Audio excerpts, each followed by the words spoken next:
Donc on va parler de Coollift ce matin parce qu'on a essayé de faire du concret. On fait du marketing, mais on est parti sur un study case qui pour nous résume bien donc l'ensemble des prestataires dans la salle, ce qui peut se passer véritablement sur une mission de data, de marketing automation.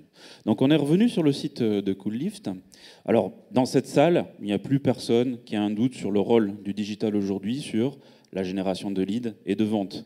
Ce n'est plus un support pivot, comme on disait autrefois, c'est vraiment un support véritablement stratégique qui est la colonne vertébrale parfois de votre lead generation en fonction de votre activité. Alors, Coollift, comme toute société aujourd'hui, il y a un chiffre assez universel, c'est que vous avez 92% des acheteurs de Coollift qui est passé sur le site au préalable avant de prendre sa décision d'achat. Donc on voit qu'en amont, en avant-vente, en fait, les acheteurs vont circuler sur votre site et peut-être aussi les sites des concurrents. Et c'est là, en avant-vente, qu'on va déjà avoir des signaux faibles de qui cherche de l'information, de qui va vous shortlister. C'est un petit peu ce qu'on va voir dans la suite de la présentation. Et j'ai une question à vous poser, puisqu'on a parlé de visiteurs professionnels. Chez Coollift, et peut-être chez vous aussi, peut-être sur le site de votre société ce matin, combien de formulaires vont être remplis, c'est-à-dire combien il y a de visiteurs, sur une centaine de visiteurs, combien il va y avoir de formulaires de remplis. Et le chiffre est assez simple. Vous allez avoir 1% des visiteurs professionnels qui vont laisser leurs coordonnées que vous allez pouvoir recontacter par la suite. Alors c'est un phénomène psychologique, ce n'est pas uniquement du marketing. Pourquoi ? On le vit tous les jours. On n'a pas envie de laisser son email. On n'a pas envie d'être recontacté parce que ce n'est pas le bon moment et qu'on est un petit peu surbooké. Donc on le voit, un formulaire, un simple formulaire, a un taux de transformation relativement faible. Alors dans le même registre, là on va parler un petit peu des chances de transformation des visiteurs de Coollift en lead. On va parler de ce fameux formulaire. Si vous dépassez 3 champs dans un formulaire, alors 3 champs dans un formulaire, c'est pas beaucoup. Je pense qu'ici, tous présents, on a au moins 4, 5, 6 champs dans un formulaire. Vous pensez que vous allez perdre combien de répondants ? Le chiffre est assez énorme. Vous allez en perdre 50%. Donc tous ces chiffres nous montrent une chose. Les supports naturels de conversion dont nous disposons, en fait, atteignent vite leurs limites. C'est-à-dire que si on compte sur le simple formulaire, le fait que la personne veuille laisser ses contacts à partir d'un site internet, le ROI de votre dépense, ce que vous avez mis dans le site internet, les campagnes de génération de trafic ciblé que vous avez pu acheter chez les différents annonceurs, eh bien, le résultat va être relativement faible. Coollift, comme vous, a une analytique et s'est aperçu effectivement que ces chiffres n'allaient pas dans leurs espérances. Et pour cette raison-là, ils ont choisi des solutions innovantes. Parmi ces solutions innovantes, il y a une solution de tracking et d'analyse comportementale dont je vais vous parler tout de suite. Alors, comment va marcher la solution de tracking chez Coollift ? C'est très simple. On va mettre un petit script sur ces pages, c'est tout, un petit peu comme Google Analytics. Et à partir de là, on va détecter automatiquement les entreprises qui se connectent sur le site et qui font des visites. Pas besoin de remplir de formulaire, je me connecte, ça détecte automatiquement.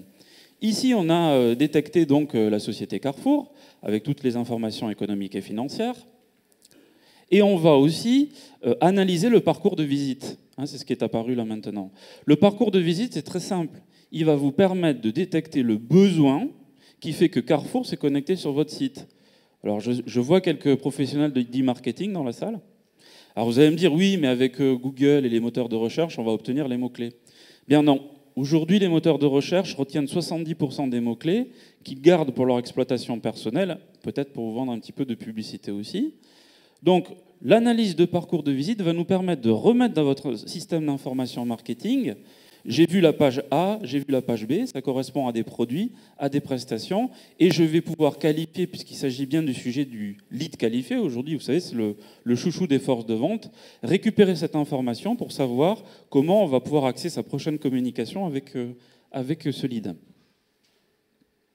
Alors évidemment, Stéphane et Laurent, les agences nous ont parlé de personas. Automatiquement, alors les personas, je le répète, c'est l'acheteur type. Grosso modo, vous avez plusieurs personas, plusieurs acheteurs types. Ici, on a la société Carrefour, on a le directeur de la logistique de Carrefour. On va le mettre dans la bonne persona. Pourquoi ? Parce que souvent, sur les plateformes de marketing automation, on a Oracle dans la salle avec quoi ? vous allez avoir en fait la possibilité de contacter de façon personnalisée le directeur de la logistique, entre guillemets, là, de Carrefour. Comment ça va se passer? La solution de tracking va identifier l'entreprise, analyser les parcours, collecter de l'information. En l'occurrence, le directeur de la logistique est allé voir les chariots élévateurs avec siège. C'est ça qu'il est allé voir.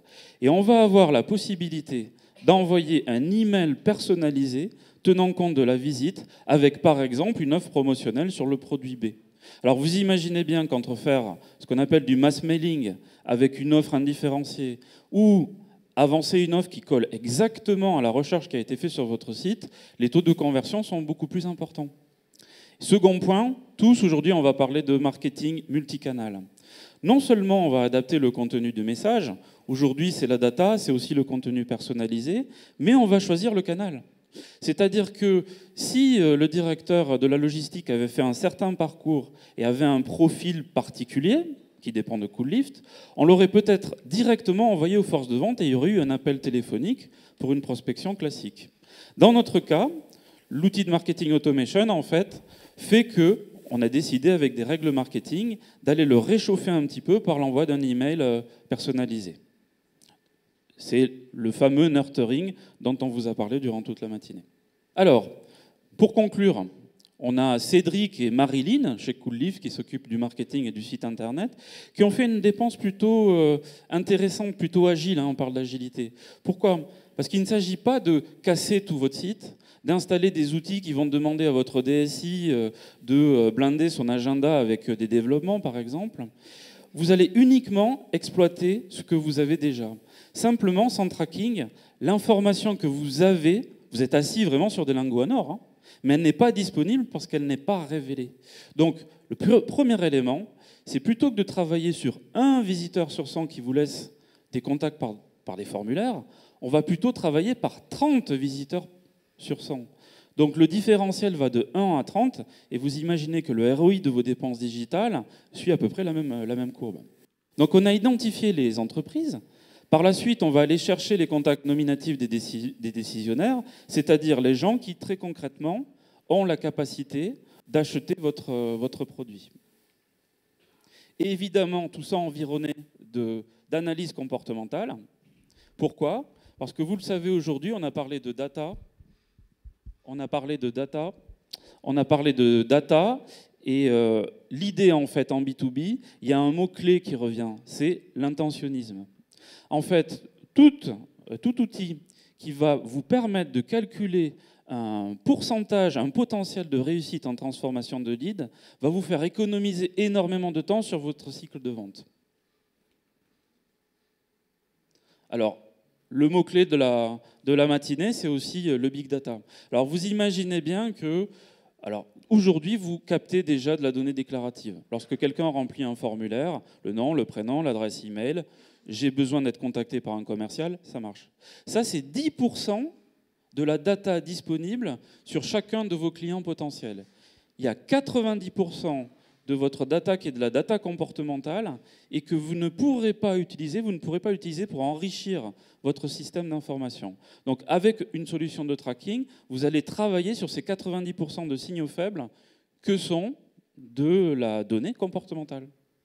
Et je conclurai in fine par un triptyque assez simple. Une solution innovante qui va travailler sur votre audience, qui va mettre en exergue des leads que vous ne voyez pas aujourd'hui, qui n'apparaissent pas puisqu'ils ne se déclarent pas.